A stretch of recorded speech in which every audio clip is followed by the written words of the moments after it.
Welcome back to Her New Lens. I'm Tricia Stone, and this is episode 8 of the Empowered Vision season. We've been building something very special over the last 7 episodes. We've talked about our self image, the vision we carry for love and life, the upper limits that sometimes hold us back, and the relationship built from scratch, and last week, the invitation to stop waiting and to move anyway. Here's something I want to share about this empowered vision work. The vision doesn't hold itself. Our self-image doesn't update automatically. And without a daily practice, a deliberate, consistent, unglamorous daily practice, the work we've done over these 8 episodes begins to slip.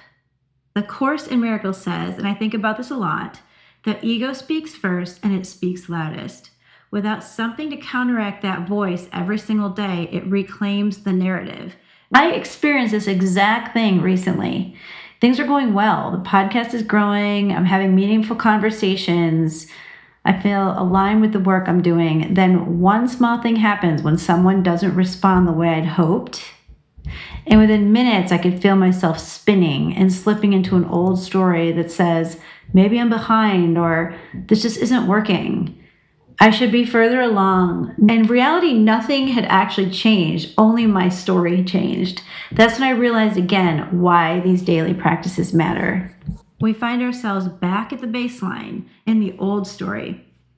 Today's episode is about preventing that, and it's about building the daily architecture that keeps our vision alive, not as a grand spiritual practice, but something woven into the texture of an ordinary day. I'm going to share exactly what my practice looks like, and we're going to take a look at why it works through the framework of one of my favorite books on habits, Atomic Habits by James Clear.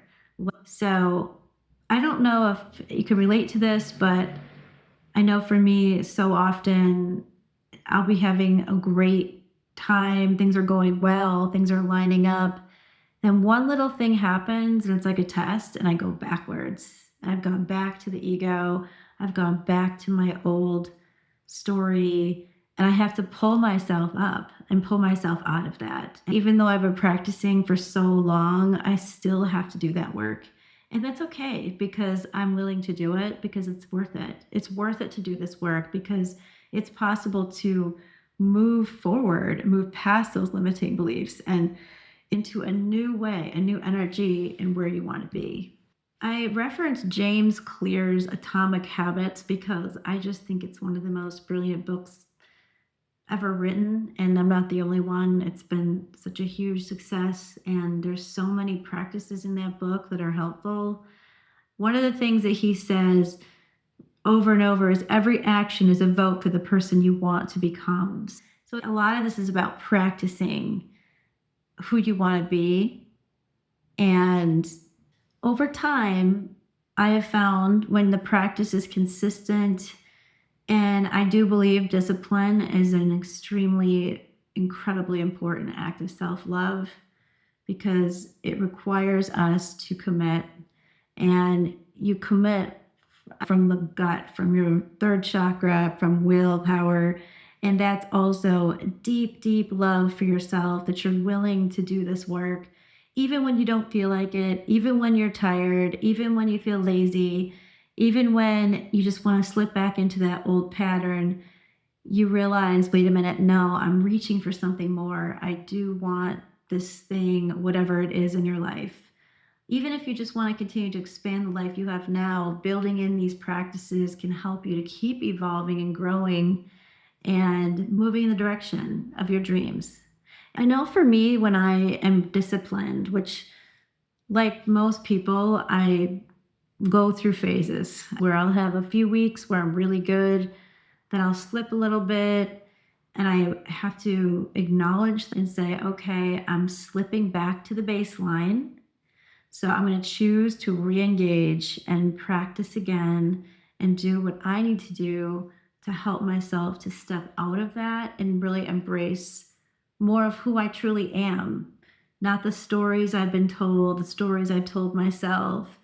And it's shifting on that scale of authenticity, of truth, of resonance with who I really am. And when I can feel myself slipping down, I do have the awareness now to notice and not spend weeks there. Whereas in my prior life, I might spend weeks and months in that place and then come out of it and say, what was I thinking? Why didn't I take action? Why didn't I do the work to lift up so that I can go back to where I really belong? And I would continue to do the practice, and then over time it would start to become natural, second nature. So it does work. This does work. So let's get into these practices. 3 I'm going to share today. What's interesting is that none of these practices came from a perfect morning routine or some grand spiritual plan. They evolved for me because I needed them. Starting over in London, launching a podcast, building a coaching business after leaving optometry, I realized that vision alone wasn't enough. I needed ways to stay connected to the vision I had for myself. The first one is the morning visualization. This is the anchor for the day. The morning practice sets the tone for the whole day. That is where I begin to play with what I want that day to look like. I remind myself of what my bigger goals are. I allow myself to indulge in that vision. I might add some music that inspires me as I'm doing the visualization and really seeing it come together. I just think that puts everything in motion for the day, and it kind of directs my day. This could be 3 minutes. Just getting in touch with that vision and getting it moving in the morning is super helpful. And the second one I do kind of right after the visualization, and it is a small art project. A small art project for me is creating something little. Like I'm not an artist, but I have a sketchbook and I have colored pencils and markers, and sometimes I'll put on the music and I'll sketch something and draw something creative, like very rudimentary, but something that I'm thinking about when I'm envisioning this goal I have for myself, this thing out there that I'm wanting to attract and what I'm wanting to embrace. It's putting my energy into something tangible, and somehow that increases the potency of it for me. And another thing I'll do sometimes throughout the day, like in the afternoon, is I will take a photo. I'll be on the lookout, and I feel like that keeps me in the present moment, but look in my environment for something that really inspires and aligns with my vision too. Something else that I'm looking around that kind of anchors in what I'm feeling and wanting in my mind and in my life. This could be a beautiful window that I spot when I'm walking down the street. This could be a rose that's perfect that I walk by and I'm struck by and I take a photo. And so I'm keeping this vision alive for myself by cultivating it in little minor ways throughout the day so that it keeps it top of mind for me. So I think that's a fun challenge. And the third thing I do is when I do my visualization work, things will come through and it's fascinating, but something different might come through every single time. Like I'll have a visualization and I'll think, oh, I saw myself in this really sleek, beautiful white blouse sitting in a really luxe chair with a book, and it'll really hit me. So then I will go online and I'll find something close to that, and I'll actually print that image and add it to my collage or my vision book, because I feel like, again, it's another way, like creating a necklace by adding one pearl at a time. These images are imprinting my inner vision outward and grounding that vision into reality, which I think is a really important part of keeping that momentum going and the memory of what I'm wanting and continuing to hone it, develop it, cultivate it, explore it, and opening up to all these possibilities. I just think even that, it just gives a little more texture, color, meaning to the objects. So thinking of these as touch points throughout the day. And, the morning is the key for me, but the creative piece of doing the visualization, little art project, taking a photo later in the day at the afternoon, and then the meditation collage, that can happen at any time. That could also happen at work. If you go to work, if you have a break, just take a minute and go on Pinterest or just search boards and look for that image that closely aligns with what you saw in your vision, and create your own digital board, all these images that cultivate and inspire and reawaken that energy inside of you that wants to be seen, heard, felt, and experienced. Creative acts keep us in relationship with the vision rather than just thinking about it. It just gives more depth to it. And also, when you're creating from this inner world, you're closing the gap between vision and reality, or bringing them together, making it more real, making it more possible, more tangible. And then when you feel like, okay, I've slipped, if I slip for a few weeks or I'm not doing my work as much, I can just look at my board. I can look at my vision board, my Pinterest board, and I can say, oh yeah, there it is. And just boom, I'm reminded. And I can edit the board, I can add, subtract, whatever's reflecting what I'm feeling as I'm going forward. Now that we've talked about these different things to do, I want to add in James Clear's most useful tool, which for me is habit stacking. And you can explore different ways that you could connect with that will help you to bring your vision into life. There are so many ways to do it, but one thing to remember too, as you start to think, oh my God, I have so much to do on my to-do list, how am I going to add more, is James Clear also talks about the 2 minutes. It only takes 2 minutes to do a lot of these things, and they make a cumulative difference. So it could be 2 minutes of visualization, 2 minutes with a sketchbook, and getting a little pocket sketchbook and a little pencils and colors, and just taking 2 minutes when you're on the train to sketch out the vision you had, taking the picture and creating this. It's very, very quick. And for me, I'm going to share now my story. Is the thing that has helped me so much is the Google Calendar. So I was always calendar averse because I worked in a practice for 20 years and I was on a very rigid schedule. And it was like every day I'd open up my calendar, boom. And when I sold my practice, I was very resistant to any kind of schedule because I thought, I'm free now, I don't have to do it. Well, then I realized that there is a lot to be said for having a calendar and a schedule, because there's a feeling of accomplishment and there's a lot of love in that, committing to a schedule, showing up for yourself. And Google Calendar is my best friend.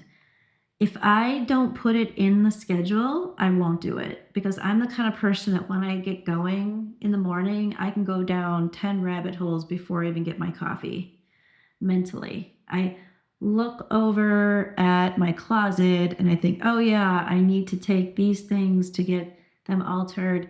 And the next thing you know, I'm going down the spiral of, okay, what do I want? How do I want that to look? And then I start thinking of where I wore it last, and on and on and on. So the next thing you know, I have depleted precious time in the morning going into really unnecessary topics in my mind. So with the Google Calendar, in the morning, I look at it and there it is. This is what I'm doing, visualization. And I color code it. And I'm telling you, it works. I get up and I do it. And the same thing with my workout. I do not do it if I don't have it in my calendar. I know that sounds wacky, but I really commit to my calendar and I hold myself accountable. So if I put my workout in my calendar, I will do it. And what I love about the Google Calendar is I do PVOL, the online workout, and I literally schedule my workouts for the week in my calendar. So all I have to do is look up the day and click it, and it goes right to my workout. It eliminates all the ways I can avoid my workout, because I would waste time looking for what workout I'm going to do today, blah, blah, blah. If you're anything like me, scheduling things like that will make a huge difference in accountability and getting things done and feeling the sense of accomplishment. Like I did it. I did the things I wanted to do, and I feel good about that. So it's a practice. It doesn't mean that, there's nobody watching over you. Obviously, you're not going to get graded for your performance, but it's a practice and it's a worthy effort. I guess for me, I would say. And also I'll add in the afternoon, I'm going to take a photo or I'm going to do something for my collage. I'll be out and about and I'll see something and I'll say, oh, this is perfect for my collage. And I'll incorporate that into my day. Other ways besides scheduling it into the calendar that I habit stack are when I leave my apartment, I grab my phone and I open up the camera. And as I'm going through my neighborhood, I'm looking for something inspiring and something that connects with my vision. And I find it. I always find it. Within 10 minutes, I find something. Could be a bird. Could be a cat in the window down the street. Anything. It's just something that really clicks with a vision I've had for myself. So how are you going to use habit stacking? It's going to work for you. What will you do to bring the energy of this vision you have into your life? What will work for you? It's pretty exciting, actually. So before we close, I want to invite you to do 3 things this week. First, design your 3 touch points. What is the practice for each? Are you going to do? I told you mine. It doesn't have to be long, but it needs to be consistent. So think about today what you can do to bring your vision into life. It could be anything you want. What are you going to commit to? What are little micro steps you're going to do? And how frequently are you going to do them? The second thing is stack them into existing habits. Are you going to take a walk after lunch and take photos? Are you going to give yourself an extra 5 minutes in the morning after your visualization to look for some beautiful images on your computer or do your tiny little miniature work of art in the morning to lock in your vision? And the third one is put it in the calendar. I don't know how disciplined you are, but I'm not, so I need my calendar. So think about what you're going to do, load it in your calendar, repeat daily. And that way it's there. Pick a color that resonates with you, and when you see it, you feel excited to do the project. You feel like, yay, here's my time. I'm going to do my little art project. I'm going to do my collage. Make it happen. Aristotle says, we are what we repeatedly do. Excellence, then, is not an act, but a habit. So let's talk about anchoring your vision in daily life. That's what this episode has been about. 3 small touch points spread across an ordinary day that keep the vision alive in the body, not just the mind. The daily practice is not luxury, it's a structured support that keeps everything outstanding. I want to close this episode by naming what we've built together over the past 8 episodes. In episode 1, we updated the self-image, the internal picture of who we are and what we deserve. In episode 2, we went into intimacy, being truly available for the love we want. In episode 3, we learned the art of seeing it first, training the mind toward the vision before the evidence arrives. Episode 4, we named the stories blocking the vision, the upper limits and hidden barriers. In episode 5, we met Kim Corvin, a woman who kept swimming back to herself. In episode 6, we built the relationship vision from scratch. In episode 7, we stopped waiting and moved anyway. And now in episode 8, we bring it all into the ordinary day, into the morning before the world gets loud, small creative act in the middle of the afternoon, into the stillness that restores us, into the calendar that makes it real. The vision you've been building this season doesn't live in the grand moments, it lives in the daily ones. After 8 episodes of building the vision and anchoring it into daily life, this conversation is about what happens when you're ready to live it fully. If this season has given you something, please share it with a woman who is still waiting, who has a vision for herself, but hasn't anchored it yet. That is who this episode is for. And if you've enjoyed this podcast, please subscribe, So I'll see you next week. And until then, design the practice, stack the habit, and put it in the calendar. The vision lives in the daily life. Bye for now.